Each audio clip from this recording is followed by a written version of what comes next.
ओम नमः शिवाय।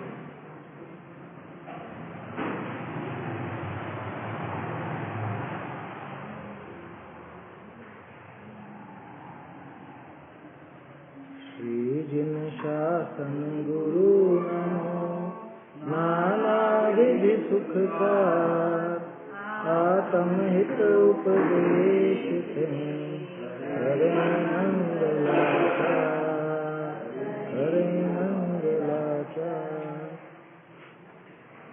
आत्मानुशासन ग्रंथ पर अपनी चर्चा चल रही है। इसका 40वां छंद अपन ने कल देखा था। उसमें स्पष्ट बात आई थी कि जो बड़े बड़े चक्रवर्ती आदि थे उन्होंने भी जो ये संपदा प्राप्त की, साम्राज्य प्राप्त किया, आखिरकार उस संपदा को पाकर के छोड़ना ही पड़ा, छोड़ करके ही मुक्ति गए, है ना। ये सारा के सारे जितने भी विषय भोग हैं पांचों इंद्रिय के, उनको वो कोई भी भोगते हुए कभी मुक्त नहीं हुए, सब छोड़ करके गए। माने आखिरकार तो छोड़ना ही पड़ा है, तो तू भी इनको तू भोगने के पहले ही छोड़ दे, तू इनको उनसे आगे बढ़कर के काम कर। क्या जैसा चक्रवर्तियों ने किया उससे आगे बढ़कर के काम कर, तू पहले ही छोड़ दे। और कैसा उदाहरण दिया कि वो भौतिक मोदक के समान ऐसा हास्यास्पद मत हो, अपनी हंसी मत उड़ा। कैसी? जैसे उदाहरण दिया था ना, कीचड़ में लड्डू गिर गया, विष्टा में गिर गया लड्डू उसका, भौतिक परिव्राजक का, अब उठा करके ले जाने लगा। और दूसरे जब हंसी करते हैं तो क्या कहता है, अरे मैं कोई खाऊंगा थोड़े ना, मैं तो इसको धो करके फेंकूंगा। कि जब तुझे इसको धो करके ही फेंकना है तो गंदगी से उठाया ही क्यों तुझे? ठीक वैसा ही अपने को यहाँ समझना चाहिए कि जब आखिरकार ये सब छोड़ना ही है तो पहले ही ग्रहण क्यों करता है। आचार्य देव का तो सीधा सीधा उपदेश है कि तू तो बाल्यावस्था से ही परिग्रह का त्यागी होकर मुनि हो गया। अब बाल्यावस्था तो निकल गई, अब तो बुढ़ापा सा आ गया, है ना। और अभी भी अगर नहीं हो पा रहे हैं तो कम से कम उसको एक सीमितता में तो लाएं, उसको कमी तो करें उसमें। वो जो परिग्रह आदि जितना भी पाप है उसको उसकी घटोत्तरी तो होनी चाहिए, लेकिन उल्टा होता है काम। जैसे जैसे इधर आयु बढ़ती जाती है वैसे वैसे उनकी तृष्णा बढ़ती जाती है। पांचों इंद्रिय के विषय भोगों की तृष्णा बढ़ती जाएगी, जो कि कम होनी चाहिए थी। आचार्य देव का तो साफ उपदेश है कि ये कम हो, और यहाँ उल्टा बढ़ती जा रही है, रोग उल्टा उल्टा बढ़ रहा है, जो कम होना चाहिए। ऐसा कल अपन ने छंद देखा था। देखिए अब आगे बढ़िया विषय आ रहा है। गृहस्थ आश्रम कैसा है, गृहस्थ दशा कैसी है, अपने काम की है या नहीं, उससे अपना कुछ काम सधेगा या नहीं, ये यहाँ बता रहे हैं। आगे कहे हैं कि शाश्वती निर्वाण भूमि, एक निर्वाण भूमि नहीं है, विभूति, शाश्वती निर्वाण विभूति ताके साधक निर्ग्रंथ मुनि है, गृहस्थ अवस्था विषय निर्वाण का साधन न करी सके, याही का साधन न करी सके, यही दृढ़ करी दिखावे है। अच्छा डबल लिख गया इसमें, कोई बात नहीं। यहाँ अभी बता रहे कि निर्वाण लक्ष्मी का साधक कौन होता है, कि निर्ग्रंथ मुनि ही होते हैं, दिगंबर मुनिराज ही होते हैं। कह रहे नहीं साहब, गृहस्थ अवस्था में भी सध जाता है धर्म, गृहस्थ दशा में भी सध सकता है। वो कह रहे हैं कि गृहस्थ अवस्था में निर्वाण का साधन हो ही नहीं सकता। समझ में ही बात? मुझे ऐसा भी लगता है कि जैसे तोड़रमल जी ने या कुंकुंडाचार्य ने जिसे श्वेतांबर मत पर प्रहार किया, वैसा ही इनका भी कुछ आशय रहा होगा निश्चित रूप से, क्योंकि वहां मान्यता चलती गृहस्थ अवस्था में मुक्ति की। गृहस्थ मुक्ति है ना, 5वें अधिकार में तोड़रमल जी ने लिखा गृहस्थ मुक्ति निषेध, इनमें गृहस्थ दशा से ही मुक्त हो गए, या परिग्रह आदि वो रखने से भी कोई दोष नहीं है। तो उसी ट्रैक पर चल रहे हैं लगातार। पहले बता दिया कि परिग्रह आदि को घटा दो अगर अहिंसा पालना चाहते हो तो, और वो परिग्रह रखते हैं और इधर तो अहिंसा करते हैं। तो हो सकता है, एक संभावना है कि उन चीजों से बचाने के लिए वो शिथिलाचार का निषेध तो किया ही है गुणभद्राचार्य ने, लेकिन पूरी संभावना है कि वो बढ़ते हुए प्रभाव को रोकना इनका उद्देश्य रहा होगा जरूर। वो जो श्वेतांबरों का थोड़ा आगे बढ़ा, वो उस हिसाब से उनको रोकने के लिए या वहां जो शिथिलता थी उस शिथिलता का निषेध करने के लिए ये सब छंद लिखे गए। दोनों काम हो रहे हैं। यहाँ गृहस्थों को मुनि होने की प्रेरणा भी दी जा रही है और ये भी दृढ़ता से स्थापित किया जा रहा है कि भैया दिगंबर मुनि धर्म से ही काम चलेगा। गृहस्थ दशा से, गृहस्थ अवस्था से, गृहस्थ जैसे वस्त्र आदि और सब रख करके उससे कोई काम चलने वाला नहीं। यहाँ ये दिखा तो दृढ़ता पूर्वक यहाँ पे 41वें छंद में गृहस्थ आश्रम के त्याग की प्रेरणा दे रहे। सर्वं धर्ममयं क्वचित् क्वचिदपि प्रायेण पापात्मकम्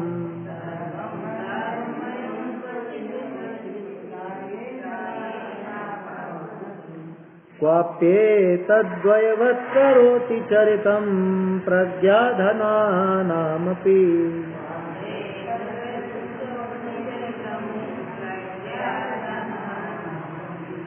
तस्मादेश तदन्धरज्जुवलनं स्नानं गजस्याथवा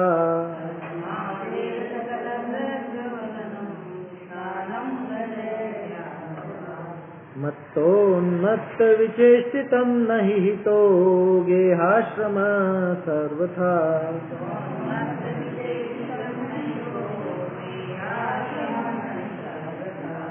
सर्वं धर्ममयं क्वचित् क्वचिदपि प्रायेण पापात्मकम्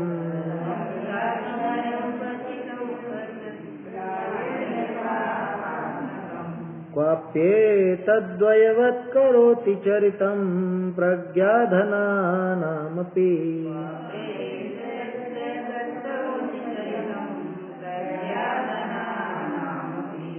तस्मादेश तदन्धरज्जुवलनं स्नानं गजस्याथवा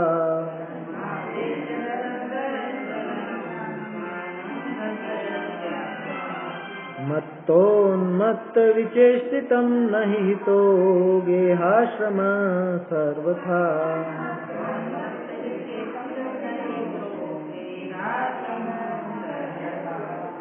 कभी जीव को करे धर्ममय कभी करे पापों से लेप धीमानों के जीवन में भी पुण्य पापमय करे चरित्र इसीलिए अंधे का रस्सी बुनना है या गजे स्नान यह गृहस्थ आश्रम है मस्त पुरुष के कार्यकलाप समान।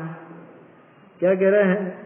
ये जो गृहस्थ धर्म जिसे कहते हैं या जो गृहस्थ अवस्था कहलाती है ये कैसी है कि सर्वम धर्ममयम क्वचित, क्वचित माने कभी, वैसे क्वचित का अर्थ होता है कहीं पर, कहीं पर माने किसी कार्य में, ऐसा लेना। ये कदाचित नहीं है, ये क्वचित। क्वचित और कुत्रचित का एक ही अर्थ होता है। तो कहीं पर तो सारा ही धर्ममय, क्वचित अपि प्रायेण पापात्मकम, और कहीं पर तो प्रायः पापात्मक। प्रायः माने ज्यादा, अक्सर कहीं पर तो पापात्मक। कौन? ये वो जो गेहाश्रम लिखा ना नीचे गेहाश्रम, ये गेहाश्रम ये गृहस्थ आश्रम, गेह माने घर, ग्रह। तो ये जो गृहस्थ आश्रम है ये कैसा है कि कभी तो पूरी तरह से धर्ममय, कभी प्रायः पापात्मक, और क्वापि, और कभी कभी एतद्वयवत् करोति, और कभी कभी यह दोनों के समान, दोनों रूप कर देता है। ये गृहस्थ आश्रम इस जीव को कभी दोनों रूप भी कर देता है। कैसा? चरितम है ना, ये जो चरित है, चरित की बात है। धर्ममयम चरितम पापात्मकम चरितम द्वयवत् चरितम। ये गृहस्थ आश्रम जो है इस जीव का चरित कैसा कर देता है कि कभी तो कहीं तो पाप रूप, कहीं पर धर्म रूप, और कहीं पर दोनों रूप, ऐसा कर देता है। किनका? अज्ञानी जीवों का?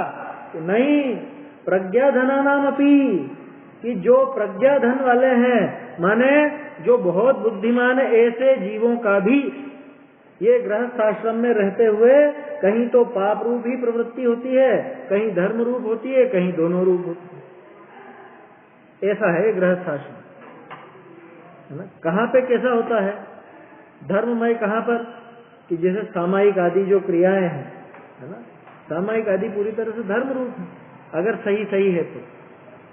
वो नहीं पाठ है कि बस पाठ पढ़ लिया। हम क्या सोचते हैं कि सामायिक का पाठ पढ़ लिया और हो गई सामायिक। ज्यादातर लोगों के दिमाग में यही है, सामायिक कर लो या सामायिक कर ली हमने। कैसे कर ली? वो जो सामायिक का पाठ लिखा हुआ है ना, वो सामायिक का पाठ पढ़ लिया और हो गई सामायिक।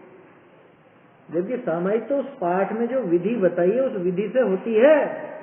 सामायिक नाम है समता का, समत्व परिणाम का, है समझ में। सामायिक होती ही सम्यक दृष्टि के है। क्यों? कैसे होती है? हम ये पढ़ते हैं जो सामायिक नहीं है कि आप सिर्फ सामायिक का पाठ करते हो, सामायिक नहीं करते, ये समझ लेते। क्यों? क्योंकि सामायिक तो समता में स्थिति का नाम है, समता भाव में स्थित हो उसका नाम है सामायिक। और हम पूरा पाठ पढ़ के सोचते हैं कि हो गई सामायिक। जैसे पूजा है ना, वैसे ही सामायिक का हाल हो गया। सामायिक की स्थिति ज्यादा खराब हुई है। पूजा में तो फिर भी थोड़ा वहाँ भाव लगाता है, चित्त लगाता है, कुछ करता है। सामायिक में तो फटफट पढ़ना है, बस रीडिंग लगाई और हो गई सामायिक। खैर, यहाँ तो बात असली सामायिक की है। गृहस्थ धर्म में जहाँ पर सामायिक आदि हैं, वहाँ तो धर्ममय, पूरी तरह धर्ममय। कहीं कहीं पर पाप रूप गृहस्थ दशा के जितने भी काम हैं, है ना, व्यापार धंधा नौकरी इत्यादि, खाना बनाना खाना खिलाना, ये सारे के सारे आगे लगा देखो। तो चाहे वो प्रज्ञा धन हो, माने चाहे वो बहुत बुद्धिमान हो, तो भी गृहस्थ दशा में ऐसी स्थिति होती है कि कहीं तो पूरी तरह से पाप रूप रहता है, कहीं धर्म रूप रहता है। धर्म रूप माने व्यवहार धर्म रूप, और कहीं पर द्वयात्मक, दोनों प्रकार की स्थिति भी बन जाती है। दोनों प्रकार की स्थिति कैसी?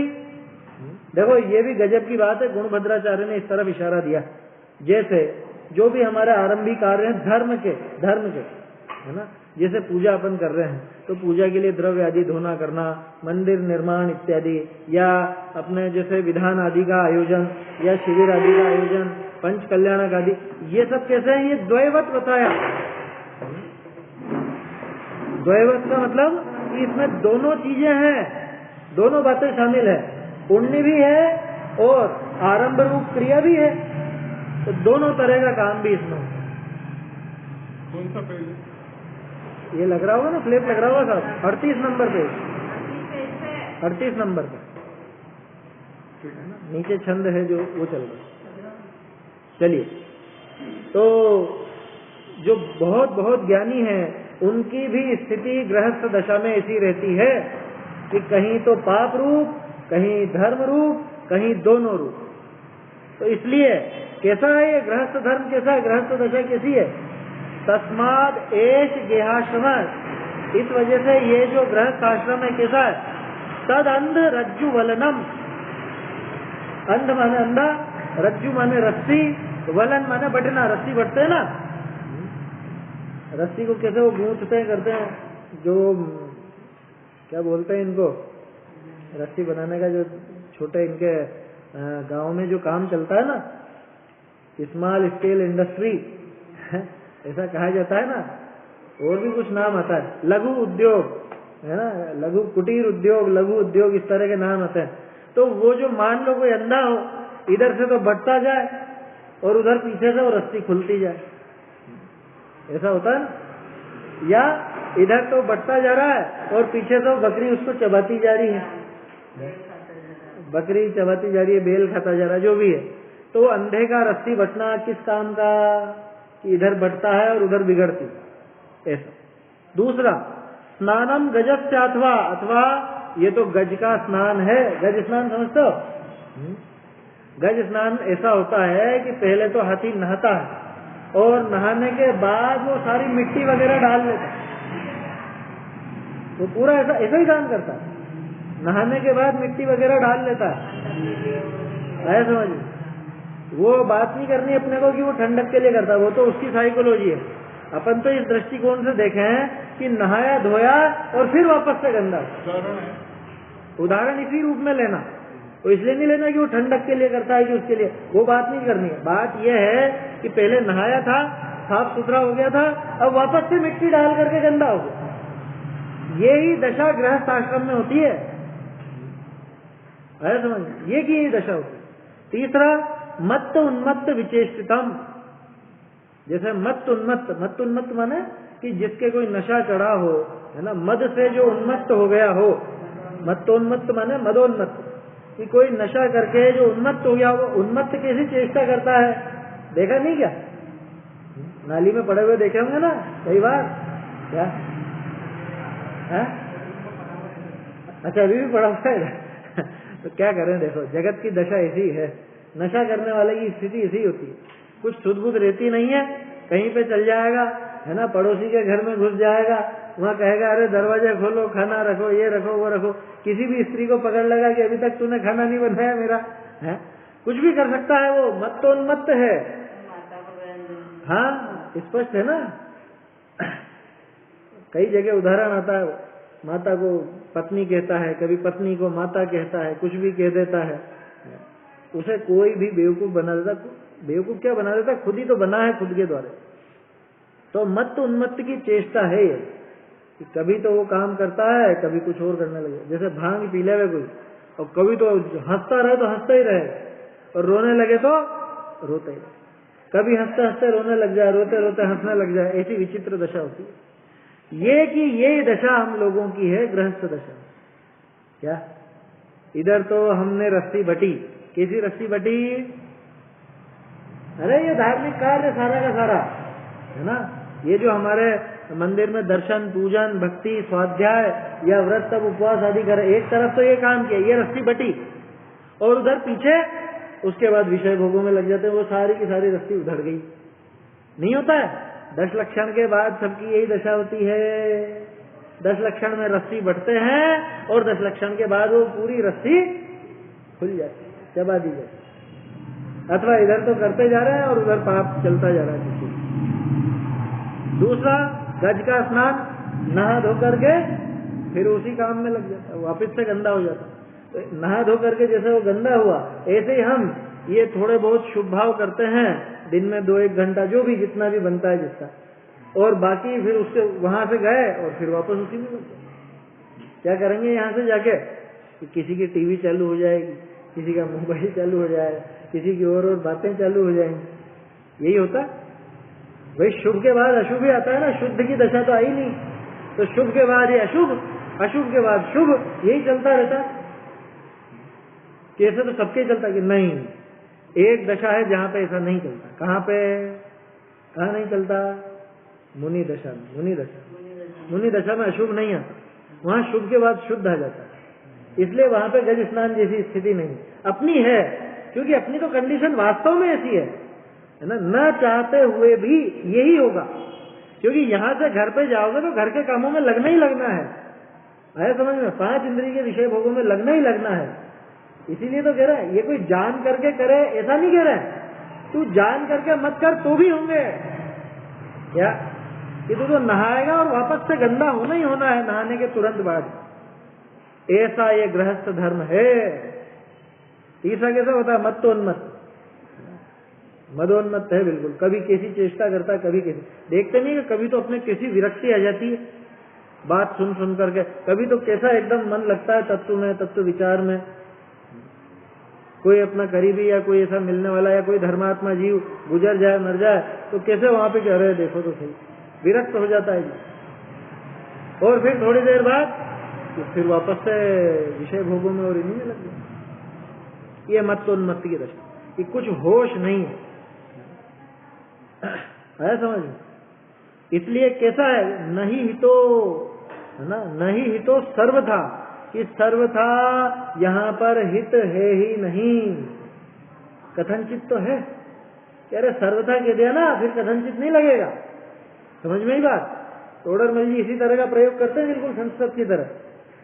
सर्वथा नहीं है माने कथनचित है ऐसा, अरे सर्वथा नहीं है, मतलब किसी अपेक्षा या हित नहीं है, किसी भी अपेक्षा गृहस्थ धर्म में हित नहीं है, गृहस्थ दशा में हित नहीं है ना। नहीं हितो गेहाश्रम सर्वथा, जल्द से जल्द छोड़ना, तत्काल नहीं छोड़ पा रहे तो जल्द से जल्द छोड़ने का प्रयास करना, घटाना, ये तो काम करना ही करना है ना।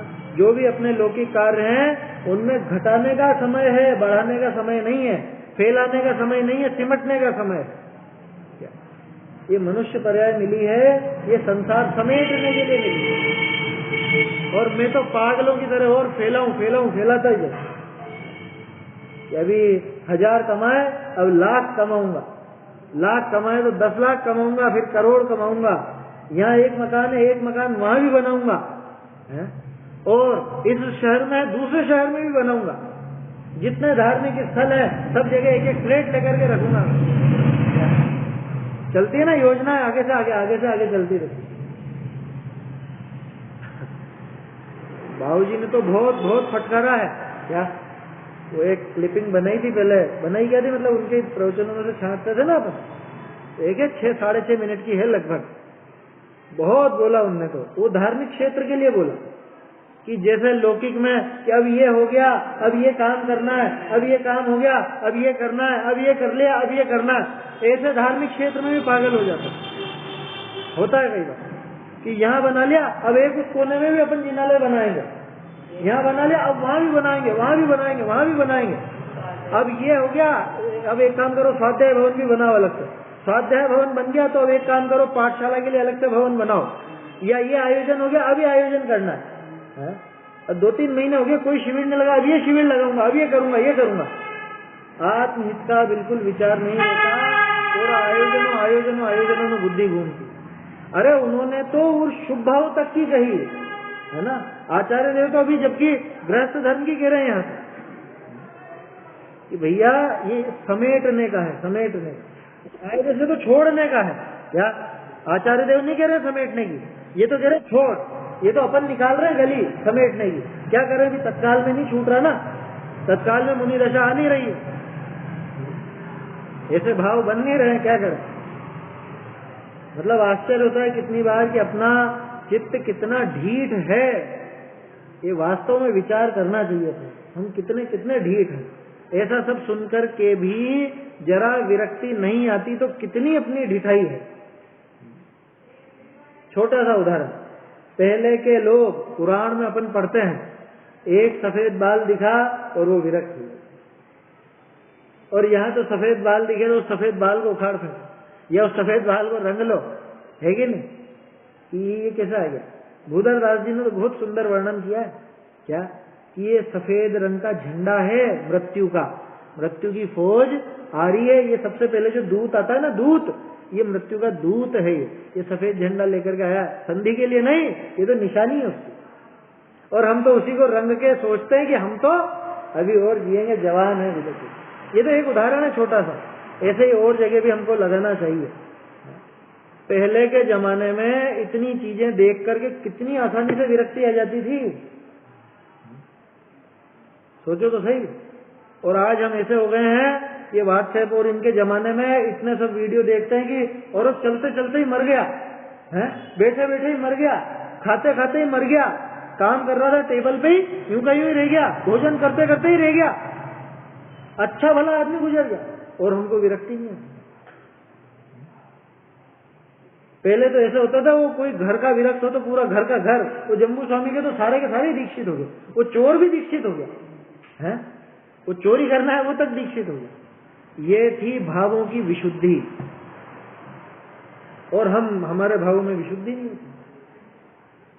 और शमशान में जाते हैं तो इतने क्या कहें अभी, बिल्कुल है, देखे ना, नहीं देखेगा, ढीठ की तरह, बिल्कुल क्या कहें, बेशर्मों की तरह वहां पे हंसी ठट्ठा करते रहते हैं, वहां पे गुटखा मलेंगे और चुटकुलेबाजी करेंगे, और फिर 2 मिनट बाद ही खड़े होकर के वहां सभा का संचालन करने लग जाएंगे, वहां बोलने लग जाएंगे।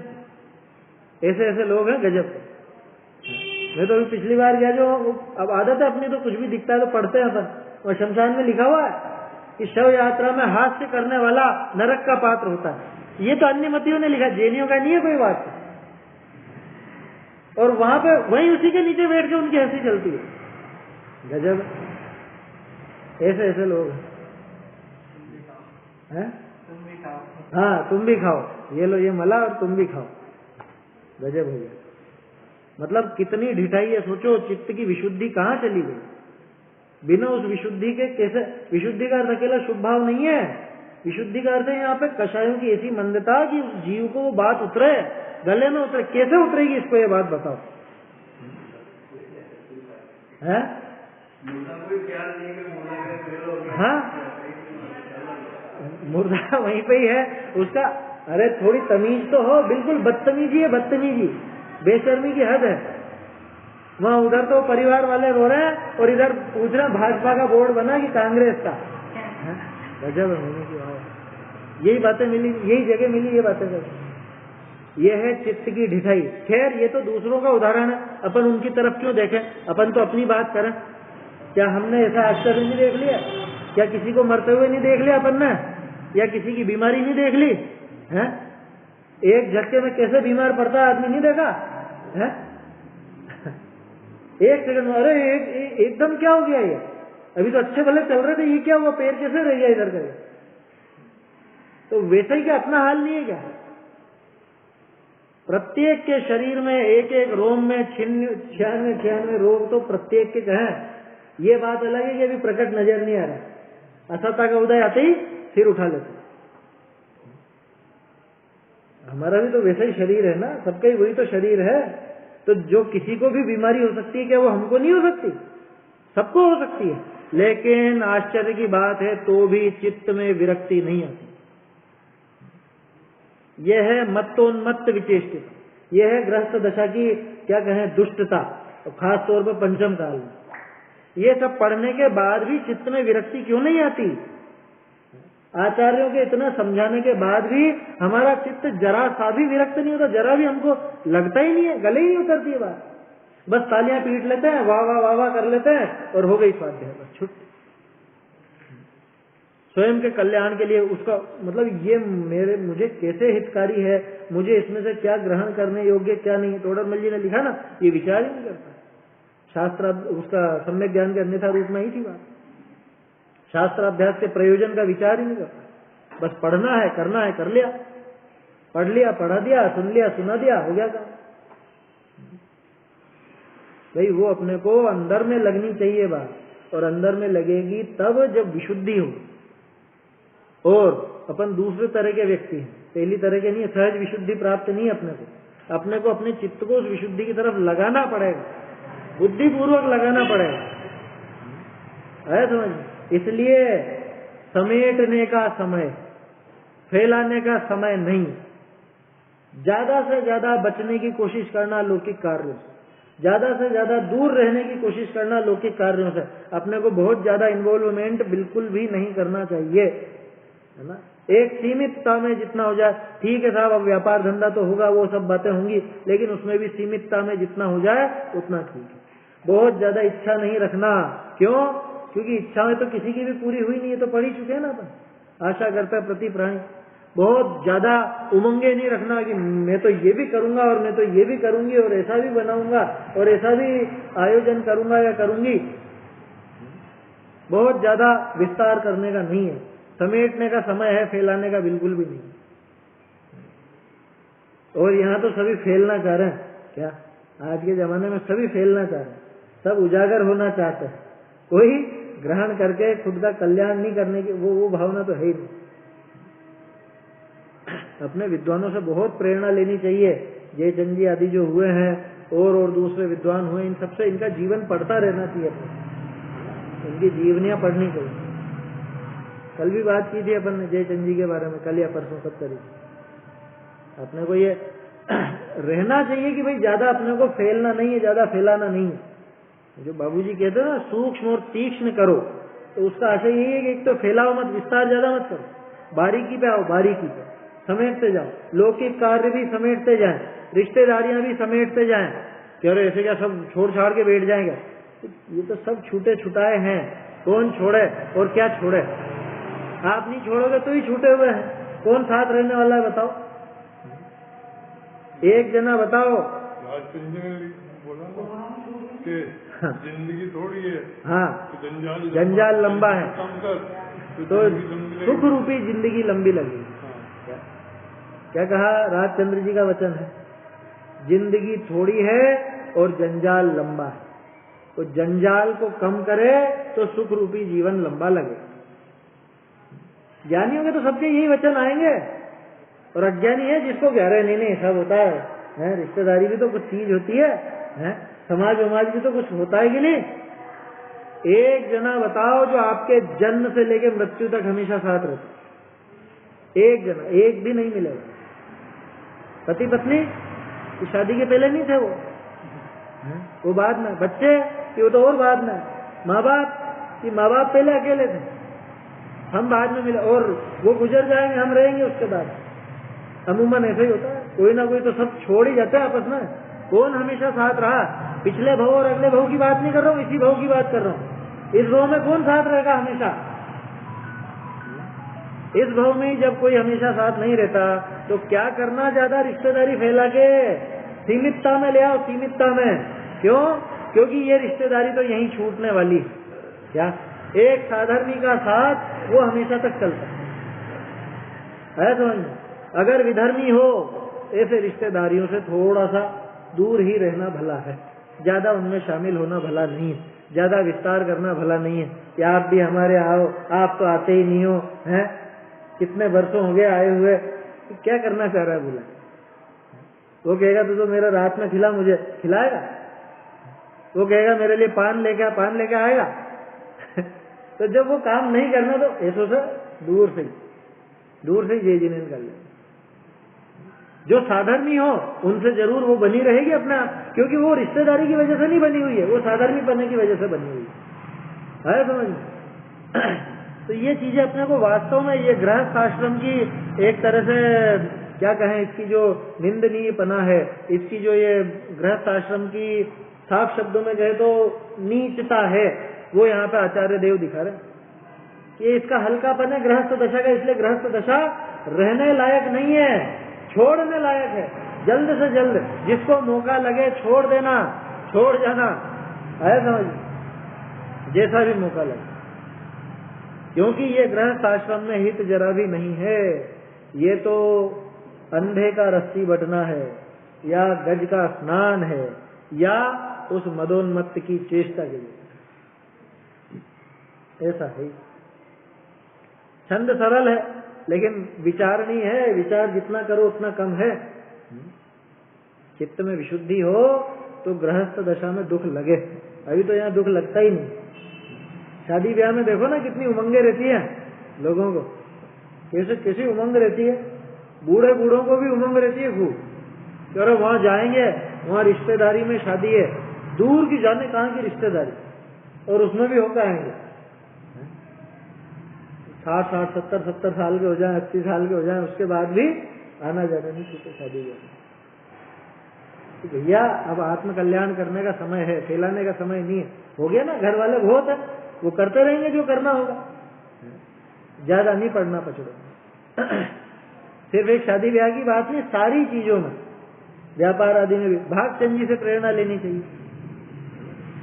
टोपियां बेचते थे ऐसा सुनने में आता है, और उनके जबकि कोई बहुत अच्छी स्थिति नहीं थी क्या, और वहां पे ये दिन भर की जैसे 100 टोपी या 200 जो भी उन्होंने निश्चित कर रखा था, इतनी टोपी बिकी, चाहे वो 1-2 घंटे में बिकी, दुकान बंद, छुट्टी, बाकी समय स्वाध्याय, तत्व चिंतन, तत्व विचार। भागचंद जी का ही आता है ना कभी, टोपियां बेचते, तो इतना संतोष उनको है कि नहीं चाहिए, और ज्यादा चाहिए ही नहीं मुझे, हो गया मेरा काम, काफी है, इतने में चल जाता है काम, काफी है। जबकि कोई अमीर नहीं थे, कोई रुपए पैसे वाले नहीं थे, उनकी विपन्नता की कहानी तो बहुत सुनने में आती है। तो इन लोगों से अपने को प्रेरणा लेनी चाहिए। जीवन में संतोष कितना था, धन संपदा ज्यादा नहीं थी, लेकिन संतोष कितना था।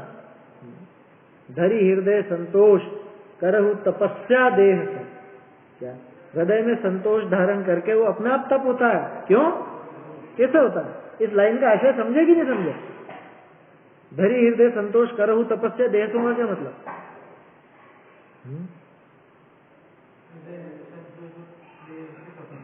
देह से कैसे होगी तपस्या? वो तो बाहर ही हो जाएगी, लेकिन तपस्या का संतोष से क्या लेना देना? अरे इच्छा निरोध तपः, तप की परिभाषा इच्छा का निरोध, और जहां संतोष है वहां इच्छा का निरोध हुआ कि नहीं हुआ? समझ में आ रही है बात? इसलिए वो इच्छा के निरोध से हृदय में संतोष धारण किया, तब तो वही चालू है। समझ में, कोई विशेष मेहनत नहीं करनी पड़े। और लोगों को तो क्या लगता है, कुछ विशेष ऐसा शरीर सुखावे है, वहाँ धूप सहन करे, गर्मी सहन करे, ठंड सहन करे तो तप होगा, भूखा रहे तो तप होगा। यहाँ कह रहे हैं तो संतोष धारण कर, उसमें तप होगा। ऐसा है वो, तो समझना चाहिए। चलिए देखते हैं इसका अर्थ, देखते हैं अर्थ। यह गृहस्थ आश्रम है तो सर्वथा या जीव को कल्याण का करता नहीं, या ये गृहस्थ आश्रम सर्वथा इस जीव का कल्याण नहीं करता, किसी भी अपेक्षा नहीं करता। जैसे मति वाला आदमी, मति वाला नहीं है, मत वाला, जैसे मत वाला आदमी अनेक उन्मत्त चेष्टा करे, तैसे ये गृहस्थ आश्रम बुद्धिवान जीवनी होके अनेक चरित्र करे है, यानी तरह तरह के उसके रंग दिखाता है। कब हूं तो सामायिक पड़िकूना, पड़िकूना माने प्रतिक्रमण है ना, ये पुरानी भाषा में पड़िकूना कहा जाता है। वहाँ श्वेतांबरों में अभी भी पड़िकमणों बोलते हैं। पोषा, पोषा माने प्रोषद, पोषा संयुक्त उपवास अधिक, प्रोषदोपवास कहलाता है ना, तो इत्यादि करी जीवनी को केवल धर्ममयी ही करे है। तो कहीं कहीं तो ऐसा है कि बिल्कुल धर्ममय, और कबू स्त्री सेवन आदि करी पापमयी करे है। पांचों इंद्रिय के विषय भोग, स्त्री सेवन आदि ये सब काम होते हैं गृहस्थ दशा में, तो वहाँ पूरी तरह से पाप रूप, यहाँ पे पूरी तरह से धर्म रूप, ऐसा करता है। और कबू कबू पूजा, प्रभावना, यात्रा, चैत्यालय निर्माण, निर्मापन, चैत्यालय निर्मापन इत्यादि कार्य नहीं करी, पुण्य पाप दो मई करे। अभी तो बहुत से लोग इसी पे एकदम से मचल जाएंगे, अरे इसमें पाप क्या हो गया? अरे भैया सावध्य लेशो जो कहा ना, तो सावध्य तो है, उसको स्वीकार करो। हम जो पूजन करते हैं, पूजन में जो द्रव्य आदि धोए जाते हैं, पानी लाया जाता है, उसमें हिंसा होती है कि नहीं होती? तो उतना तो है ना, उसमें थोड़ा है, इसीलिए उस सावध्य को लेश कहा गया। और वहां पे हम पुण्य ज्यादा बांध लेते हैं, तो इसलिए उसको हमने कहा सावध्य लेशो बहु पुण्य राशि, कि पुण्य की राशि, पुण्य की मात्रा ज्यादा है, पाप की मात्रा कम है। अभी तो बहुत लोग यही गले नहीं उतरेगा इसमें पाप कैसे हुआ। अरे वो जल का एक जीवों का घात हुआ या नहीं हुआ? अगर पानी गर्म किया तो अग्नि का एक का घात हुआ या नहीं हुआ? आपने जो धोती दुपट्टे पहने वो धुले, वहां पर जीवों का घात हुआ या नहीं हुआ? यहाँ अरे अभी अपन स्वाध्याय कर रहे हैं बैठ करके, ये लाइट जला रहे हैं, इसमें घात हो रहा है या नहीं हो रहा है जीव? तो ये पाप और ये पुण्य, ये दोनों काम साथ साथ चल रहे हैं, इसलिए इनको दो मई लिखा टोडर मिल गया क्या? इत्यादि करी पुण्य पाप दो मई करे है। क्या क्या चीजें बताइए? पूजा, प्रभावना, यात्रा, यात्रा में इधर से उधर गमन होता है, ट्रेन से जाओ चाहे बस से जाओ चाहे कहीं से भी जाओ, तो उसमें थोड़ी बहुत जो भी है हिंसा तो होती है। हालांकि वहां पे पुण्य अपन भले ज्यादा बांध लो, लेकिन जो है उतना तो है ना, थोड़ा पाप रूप और शेष पुण्य रूप, ऐसा तो दोनों रूप। और क्या लिखा? चैत्यालय निर्मापन आदि, ये निर्माण कराने में तो हिंसा होती है ना, बिना हिंसा के तो कोई निर्माण होता नहीं। भले छना हुआ पानी प्रयोग में लिया हो अपन ने, तो भी जीवों का घात तो होता ही है, क्योंकि वो जो ईंटें लगी, सीमेंट लगा, रेत लगी, इन सबके उत्पादन में, इन सबके लाने में, इन सबको बनाने में, इन सब में भी जीवों का घात तो होता ही है। ईंटों की भट्टी कैसी होती है? ईंट जहाँ पकाई जाती है, रेत खनन करके निकाली जाती है, कितने जीव मरते होंगे, है ना। सीमेंट कैसे बनता है फैक्ट्रियों में, वो सब पत्थरों का और वो सब चूरा करके और जो भी उसमें डाला जाता है केमिकल वगैरह वो सब, और फिर उसके बाद भले ही अपन ने छना हुआ काम में लिया, कायदा तो यही ध्यान रखिएगा, कोई भी निर्माण हो, चाहे घर का हो चाहे मंदिर का हो, बिना छने पानी से तो होना ही नहीं चाहिए काम। घर का ही नहीं होना चाहिए, मंदिर की तो बात ही क्या, वहां तुम्हारे बन रहा, वहां पे सख्त रखना इस चीज को कि बिल्कुल छना हुआ पानी। यहाँ झालावाड़ में इन्होंने ध्यान रखा था, रमेश जी ने, बाकायदा वो छन्ने वन्ने लगा रखे थे उन्होंने। वहाँ ग्वालियर में आपके जो बना बच्चों का, वहाँ पे पूरा उन्होंने छान करके काम में लिया है। कौन देखते हैं वो शुद्धात्म जी और सत्येंद्र जी, है ना, उन्होंने ध्यान दिया है, पूरा फोटो वगैरह सब भेजे थे उन्होंने। किया जा सकता है, कोई दिक्कत नहीं। अरे सुमित प्रकाश जी तो बोलते हैं भाई साहब से, क्या बोलते हैं, तुम 1000 रुपए ज्यादा दो उसको, इस बात के कारीगर को, मजदूर को, उसको समझा दो, और 1000 रुपए ज्यादा दो, भले आया समझ में, धर्म के काम में ही तो लग रहे हैं ना पैसे, तो 1000 ज्यादा भी दोगे तो कोई दिक्कत नहीं है, वो दान में ही लग गया है वो, ऐसा समझना। लेकिन बिना छने पानी की तो एक बूंद भी बर्बाद नहीं करनी। छना हुआ ही काम में लेना, चाहे वो निर्माण हो, चाहे उसकी तरी हो, चाहे जो भी हो, जो भी काम हो, छना हुआ काम में ले। यहाँ तो घर बनाने में छने हुए की बात चलती है, मंदिर की तो फिर बात ही क्या है। क्या कहा, इत्यादि, है ना, निर्मापन इत्यादि कार्य करी पुण्य पाप दो मई करे, है ना। अपनी तो बात ये चल रही थी, वो छना हुआ भी काम में ले तो भी हिंसा तो है ना, उतनी नहीं है, उससे तो बचा लिया अपन ने, बिना छने में जो घात होता उससे तो बच गए, लेकिन फिर भी हिंसा तो है ही। ताते यह गृहस्थाश्रम आंधे का जेवड़ी बटना ता समान। जेवरी माने रस्सी, जली जेवरी अहि मुनियो, अथवा गज स्नानवत है, बावरे की किसी चेष्टा है, बावला व्यक्ति हो, मदोन्मत्त हो, उसके जैसी चेष्टा है। भावार्थ, ये गृहस्थाश्रम जीव को हितकारी नहीं, उन्मत्त पुरुष की सी चेष्टा है। कबहू तो सर्वथा दया रूप सामायिक कोसह तिन करी धर्म ही उपार्जे, कबहू स्त्री सेवन श्रृंगार अधिक करी पाप ही उपार्जे। या तो पूरी तरह पाप ही चलेगा, या पूरी तरह कहीं कहीं पे धर्म भी चलेगा। और कबहू पूजा प्रतिष्ठा यात्रा चैत्यालय निर्मापन इत्यादि कार्य नहीं करी, विशेष पुण्य अल्प पाप, देखो यह खुलासा कर दिया, विशेष पुण्य अल्प पाप उपार्जन। ताते यह गृहस्थाश्रम तजीवे ही योग्य है, ग्रहण करने लायक नहीं है, कल्याणकारी नहीं। जैसे आंधा जेवड़ी भले तो उधरती चली जाए। एक और कहावत है ना, वो अंधी पीछे कुत्ता खाए, इधर तो अंधी पीसती जाती है और उधर वो कुत्ता खाता जाता है, वैसी की वैसी बात है बिल्कुल। जैसे आंधा जेवड़ी भले, भले माने बटे उससे, वलन शब्द संस्कृत का ही था, जेवड़ी भले से उधरती चली जाए, और हाथी स्नान करे सिर पर ही धूल डाले, क्या नहाया धोया फिर गंदा हो जाता। अरे ऐसा ही नहीं करते हैं क्या वहां दीपावली में भी लोग बाग पटाखे चला चला करके हैं? पहले तो साफ सफाई करेंगे, दिवाली के पहले चलेगी साफ सफाई, रंग रोगन, और उसके बाद फिर वो पटाखे चला के या वो दिए लगा के सब जगह गंदगी गंदगी करते। दियों में क्या गंदगी, अरे वो काला काला सब नहीं हो जाता है जरा। और ऐसे क्या अंधे हो गए जो लाइटों के जमाने में अब दिए जल रहे लाइट से दिख नहीं रहा हो, तुम्हारे लाइटें नहीं हो तो भले जलाओ, उसका औचित्य क्या, क्या कारण उसका है? कोई कारण नहीं। आग लगाने का कारण है वो, बस आग लग जाती है लोगों से, है ना। जाने कितने किस्से हो गए थे, वो जो दिया जलाया था उसी से पूरी की पूरी कपड़े की दुकान स्वाहा हो गई। बड़नगर में हुआ तो था 2-3 साल पहले, हमारी छोटी बहन के वहीं पास में सामने वो दुकान, वो उसके दिए से जल की पूरी जल के राख हो गई। पूरा मकान दोबारा बनाना, वहां तो लकड़ी का काम ज्यादा होता था, मकान लकड़ी का ही था, पूरा जल गया पूरा। वो तो जैसे तैसे बच के निकल गए घर वाले,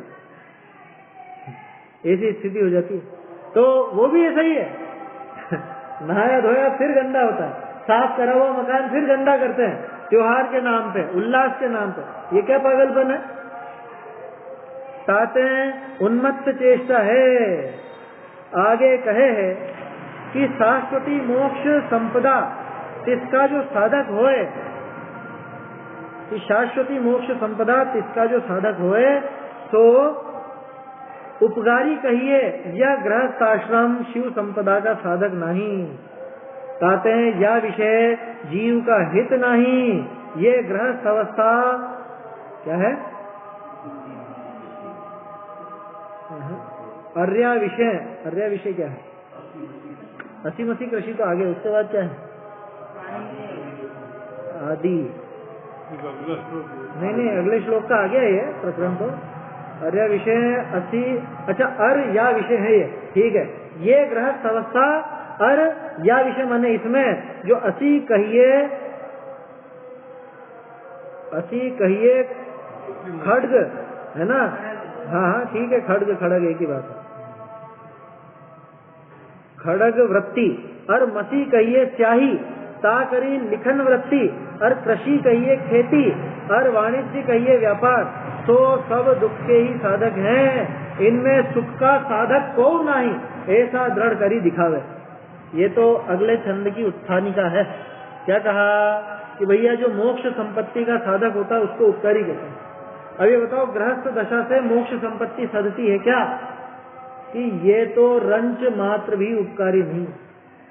गृहस्थ दशा से मोक्ष अवस्था प्राप्त हो ही नहीं सकती, इसलिए वो रंच मात्र भी उपकारी नहीं है, ऐसा पक्का मानना कि इसमें चाहे असी हो, चाहे मसी हो, चाहे कृषि हो, विद्या हो, वाणिज्य हो, शिल्प हो, ये जो षट कर्म बताए जाते हैं इन 6 में से या और जो भी नजर आते हो, एक भी काम अपने को सुख का कारण नहीं है। सारे के सारे कार्य दुख के ही कारण हैं।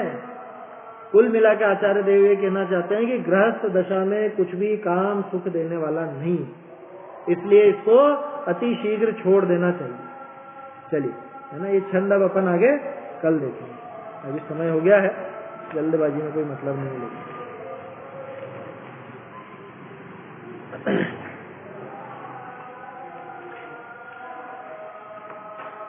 चैतन्य का स्मरण प्रतिक्षण ही करो रे, भव के अनंत दुख को क्षण में हरो रे, अक्षय अनंत निज सौख्य निधान पाओ, गाओ